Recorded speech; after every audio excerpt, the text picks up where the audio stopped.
The fundamental underpinning of Catholic moral thinking is that God created us out of love. God loves us. Our hearts have been created to love, and our moral actions ought to flow as a response to love.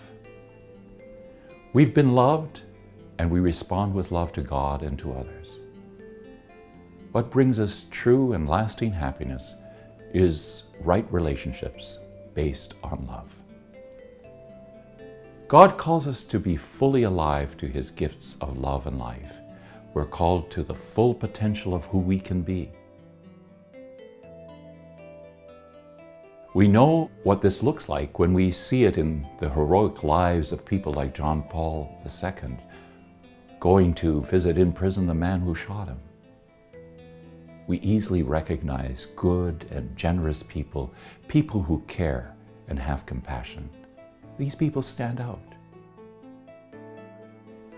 There are those who never make the headlines, but who are everyday heroes, who struggle to eke out a living for their families, who go to jobs that are deadening to the spirit, who put up with bosses who only criticize and never affirm a job well done. Stay-at-home mums and dads who devote themselves to their children and make a home where people can be nourished. We recognize these people as people of virtue and character. We know what is good and what we can be as humans. We also know that pettiness, selfishness, arrogance, greed, abuse of power, using people for our own needs, violence and cruelty all pull us away from what we are meant to be as humans. Thinkers over the centuries have categorized certain forces within our human reality that pull us away from what we are meant to be. We know that virtue is a consistent pattern of thought, feeling, and behavior directed to a good end. And its opposite, sin, is a pattern of thought, feelings, and behaviors that pull us away from what God has called us to be.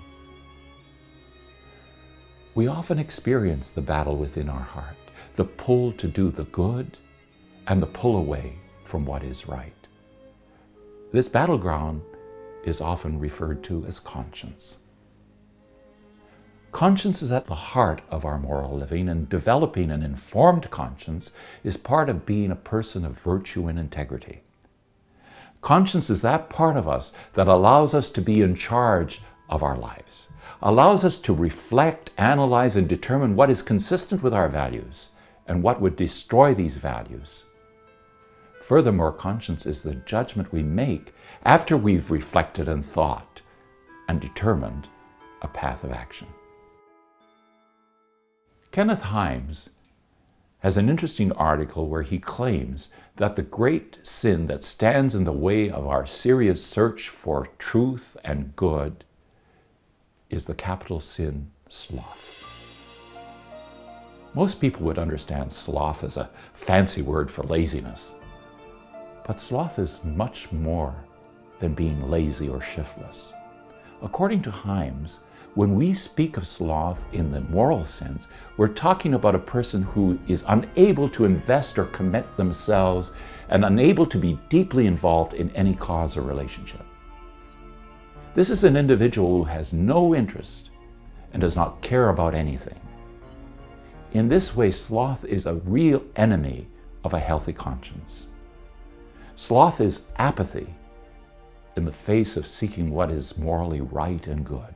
It's a refusal to get engaged in what is good because it takes effort. To live a moral life, we have to do more than avoid sin. We have to commit ourselves to doing what is good. Conscience urges us to go beyond our limits. It calls us to move beyond our selfishness and our egos. It challenges us to reach out to others and to God. Conscience invites us to be fully human, to be what we were meant to be as human beings.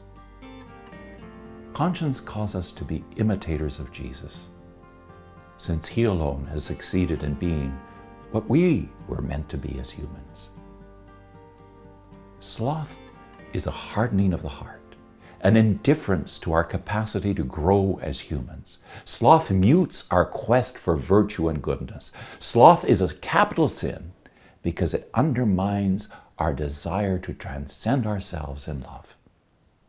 Instead, sloth allows us to be satisfied with inactivity and self-centeredness.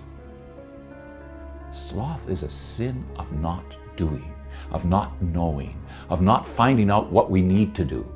In other words, it's a sin of not caring. Sloth is not something we combat by a resolution of our wills through discipline and hard work. Rather, sloth is conquered by caring again, by reawakening passion for the good. And this is accomplished by a healthy spirituality. It's by having God alive in our hearts that we come to know what is good and desire it. We encounter God through prayer, through contemplation of the world around us, and through a personal relationship with Jesus. We follow Jesus so that we can come to know God. Living a moral life is much more than the observance of rules. It's a response to a God who first loved us. And this response changes us and opens our eyes to see the world and see others. We care because we've been cared for. We have compassion because we've experienced compassion and forgiveness. We have passion for life because life is our most precious gift. Through our relationship with God, we come to desire what is right and then become men and women of character.